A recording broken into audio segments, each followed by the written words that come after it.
Let's bring into the conversation Ali Milani, who's national chair at the Labour Muslim Network. Thank you for joining me, sir. What strikes me is not just the level of unrest, but the geographical spread, Mr. Milani. This goes from Bexley in London all the way up to Glasgow. Do you sense this unrest is also growing? Morning to you.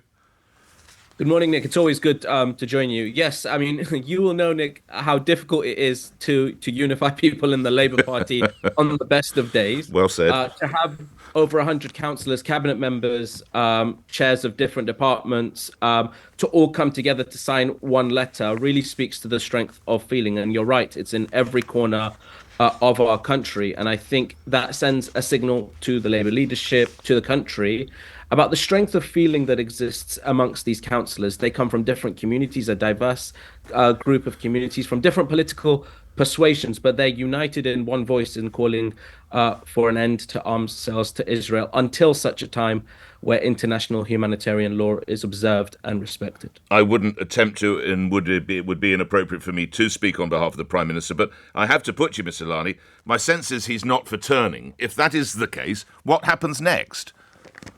Well, look, Nick, last time, there's only two cases in our history where Muslim councillors have written in such large numbers. The last time was on a ceasefire, and I was told the same. I was told that the government, the then opposition, wouldn't move, and they did. We eventually saw a move towards an immediate ceasefire. So I always end up on your show as the eternal optimist, hoping that I can change these policies, and we have been proven correct in the past. There has been movement.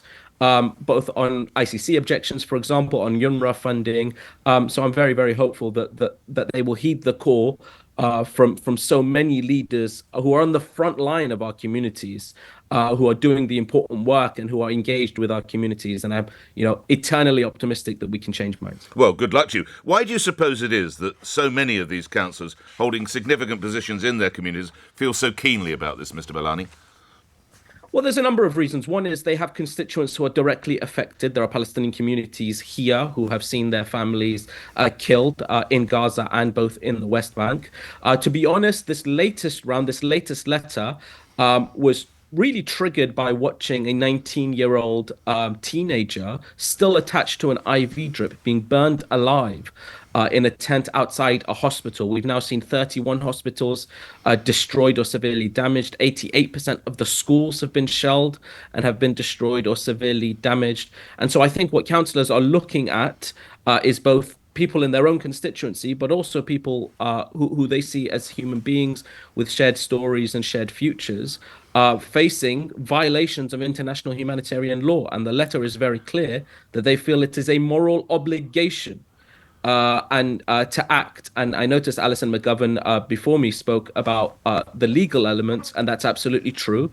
And I'm sure you get better legal minds than me to talk about the implications of supporting, of us being in any way complicit in violations of international law. But we also have a moral obligation. Enough is enough. We cannot watch teenagers being burned alive and not take serious action. And that is the moral obligation that's brought these councillors together. Finally, we're talking the morning after what Israel called the elimination of the Hamas leader, Yahya Sinwar. And I take on board that you and your colleagues abhor killing of all kind.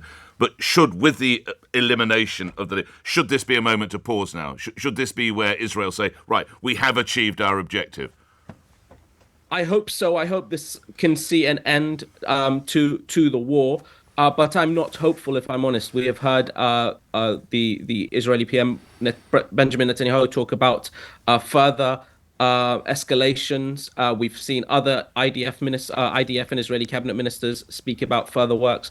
So I won't be holding my breath. And ultimately, whether there's an end or not, there has to be accountability. And this is the ultimate thing that I've been speaking about for months. In fact, Nick, I was privileged to be on your show the day after Sir Keir Starmer's LBC comment. I remember. For 12 months now. Even in war, there are rules. You cannot do anything you want. No government, no army in the world has a blank check to do whatever they want. And whether it's the ICC, the ICJ, Save the Children, Amnesty International, UNICEF, the list is endless of the accusations of violations of international law. And all those people should be accountable, whether they're Yahya Sinwar or Benjamin Netanyahu. Grateful for your time this morning. Thank you, Mr. Milani.